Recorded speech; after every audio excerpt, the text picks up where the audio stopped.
Hello. As of June 10th, Brazilian protesters in the city of Rio de Janeiro and São Paulo have carried out rallies in protest of the rise in bus fare, which went up by 20 cents. Such protests have continued until today, at the time of the recording of this video on June 14th. You may not have heard of this, that with Turkey and Syria's uprising, it is difficult to keep track with everything that goes on in the world. And eventually, international news outlets might report on what is happening down here. They might do so the same way the national media is doing it now. They might portray the protesters as criminals and vandals and delinquents. It is of extreme importance that the truth reaches you before they do.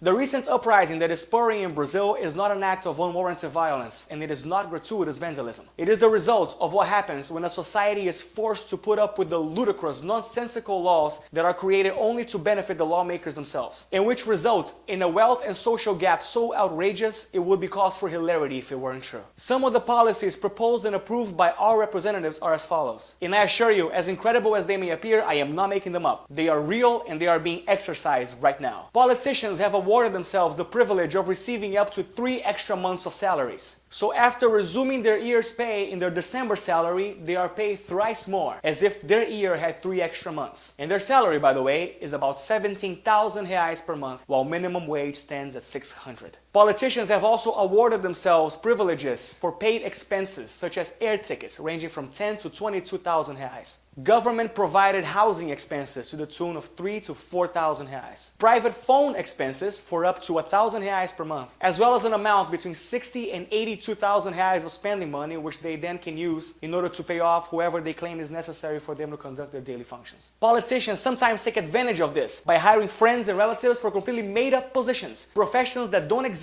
just so they can give them free money for nothing. And once again, while all these things are happening, minimum wage stands at around 600 reais. Politicians couldn't care less about their constituents down here. And this complete disregard for their constituents has resulted in some deplorable situations in health, in safety, in education. It's common to have hospitals that look like war zones, with patients lying about in the hallways instead of in a gurney. Or to have a patient who is in critical condition but is told by the hospital staff to which he goes that the hospital is full, and then being given the order to ride alone by bus, public transportation, to another one. Here, the country that brags about how well prepared and how advanced it is to host the World Cup has such deplorable and horrible and sad education conditions that people have just given up on it. Keeping in mind that a politician here earns 17,000 reais, can you imagine how much the salary of a teacher would be? 800.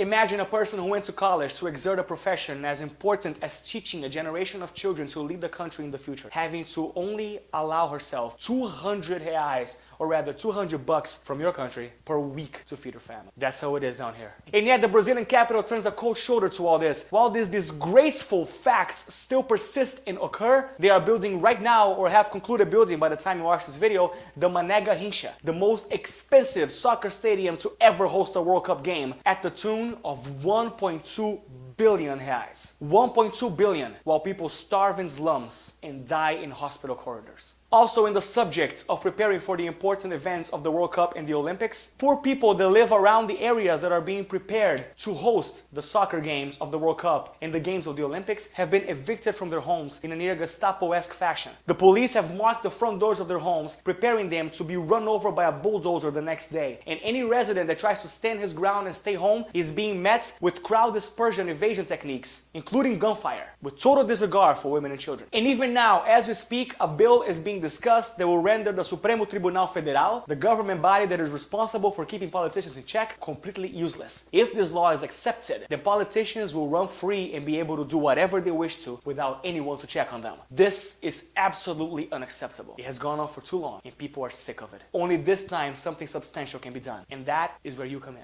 In 2014, Brazil will host the World Cup. 2016, the Olympics. The two most prestigious and renowned athletic events in the world. Brazil cannot afford to have its reputation smeared now. If there is a worldwide outlash against the things that are happening here, the people in control will be forced to do something about it. Under the threat of a besmirched reputation and international pressure, Brazil will be forced to change. We're not asking you to do too much. Just please post something about the facts we have just told you in your Facebook wall or Twitter feed. Also, if you want to research in the internet to see if what I'm saying is true, go ahead and do so. As well as the recent riots that are happening in Brazil, in the cities of Rio de Janeiro and São Paulo, you can research them as well and talk about them. Write about them in your Facebook wall and your Twitter feed, along with the hashtag #ChangeBrazil. Then tell your friends about this video and share it. Continue sharing it on Facebook, on the Facebook wall and the Twitter feed. In fact, I would like to beckon every vlogger that exists in Brazil that may see this video, and by extension every vlogger in the world that sees this video, to talk about these issues. You don't have to talk about this video in particular or talk about me or the channel if you research whichever it is, but please make some noise about what is going on down here. If you wish to help spread the hashtag below, feel free, it would be awesome, but if not, whatever. Just please make some noise. Something great might be happening here now. Please make it so that we don't let this moment pass us by. The people are always more powerful than the government chosen to preside over them. Always. Thank you, and please help us.